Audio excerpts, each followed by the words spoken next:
Moving. Joining us now, attorney and former GOP chair of the Massachusetts Republican Party, and strategist Jennifer Nassour. Also with us, political commentator and Washington Examiner and New York Post columnist and host of Off Limits with Ian Haworth. Okay, guys. Ian, I'm going to start with you. New York Congressman Dan Golden was present during Devon Archer's testimony. Here's what he had to say. Hunter may have put his father on the phone with any number of different people, and they never once spoke about any business dealings. As he described it, it was all casual conversation, niceties, the weather, what's going on. I've been waiting to ask you about this all week. Ian, the weather, really? Yeah, I mean, this is just an obvious lie. Everything that we're seeing is a lie. We're seeing a shift of the goalposts beyond really what is imaginable. I think the goalposts have fallen off the end of the earth at this point. We've gone from Joe Biden was never involved to, yeah, he talked to them, but he was talking about the weather. It's just absurd at this point. The fact that Hunter Biden is a crack-addled maniac who is somehow a multimillionaire, no one believes any of this. I think at this point, though, we're looking to the GOP to actually act on this. Everyone's acting like this is a massive surprise. No one should be surprised. We've known this for years at this point. Yeah, to your point, Jennifer, to Ian's point, nobody believes this stuff anymore. And of course, now you have the former president is indicted for a third time. People have their opinions about him and about that. There's new polling data out this week that shows Trump leading the GOP field, but he and Biden still tied. The numbers aren't moving for these guys. What are your thoughts on that? I mean, are people just kind of ignoring all of this because it's just the swamp and it's just terrible politics on both sides? I think that's exactly it. I think at some point it becomes, it's all political.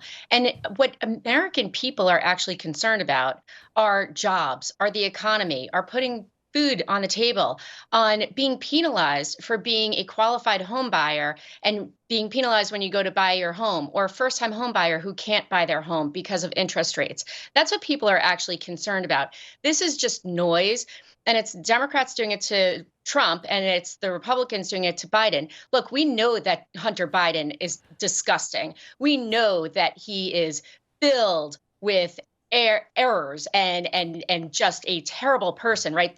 That is not a question. But I think what's more interesting in looking at those poll numbers is that people want results. Voters are looking for someone who is going to lead the country and give them what they want, the policy priorities that they want. Yeah, I think it's just staggering that we're talking about a multi-million-dollar bribery scheme against the president, involving the president of the United States, and the numbers aren't moving. It's almost like the American people have kind of turned all of this off. Meanwhile, Ian, one of the biggest donors to Ron DeSantis' presidential bid has now issued a stark warning for the Florida governor. Hotel entrepreneur Robert Bigelow told Reuters on Friday that, quote, he will not donate more money unless the Florida governor attracts new major donors and adopts a more moderate approach. That's a real shot across the bow from a guy who's given him about $20 million to his PAC.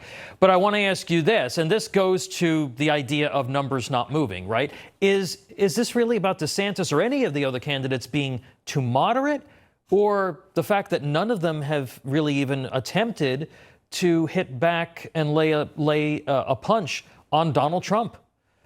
I also think a lot of it is we're all focusing on the wrong area. We need to be focusing on the fact that the American left controls every institution in the United States, and they're wielding their power in every way imaginable right now. We're seeing them try to indict Donald Trump while Antony Blinken is going on Twitter and complaining about the fact that Russia is doing exactly the same thing. They're jailing their political opponents, and they're wringing their hands about how awful it is. I think we need to be really unified.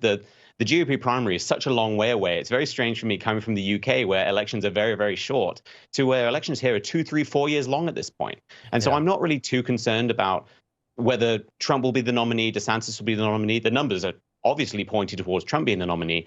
I would love to see the GOP focus on the fact that it's not about draining the swamp at this point. It's about draining the swamp, concreting it over, and then really destroying their control of the institutions from top to bottom. That's what we all need to be unified on. Yeah, no, that's a really interesting thought. You know, speaking of DeSantis and maybe changing things up a little bit, Jennifer, during a town hall in Manchester, New Hampshire, DeSantis described what qualifies him to be president.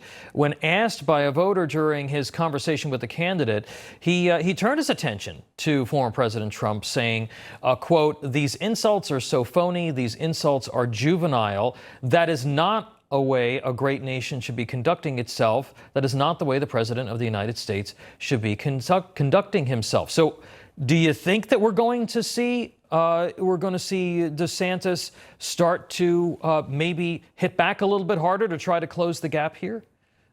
Maybe. I mean, the gap is pretty substantial. And I agree with Ian. You know, I mean, these numbers, when you look at it, it's not just draining the swamp. It's draining the swamp and it's concreting over it. And I think that that's a phenomenal thing to look at. And DeSantis should really run his own race. He should focus on the things that are important to everyone in America, because at the end of the day, whoever is the nominee needs to run for president of the entire United States and needs to win a general election against Joe Biden, who is flawed, who it looks like he has received a bribe from Ukraine. Yeah. I mean, there are so many implications here, and the Congress is right to go and investigate, and Speaker McCarthy is right to investigate. And I think that is what the Republicans need to focus on, is how flawed the Democrats are and how flawed the liberal establishment But, you know, to Ian's point, though, it's bigger than Joe Biden, right? It's much bigger than Joe Biden.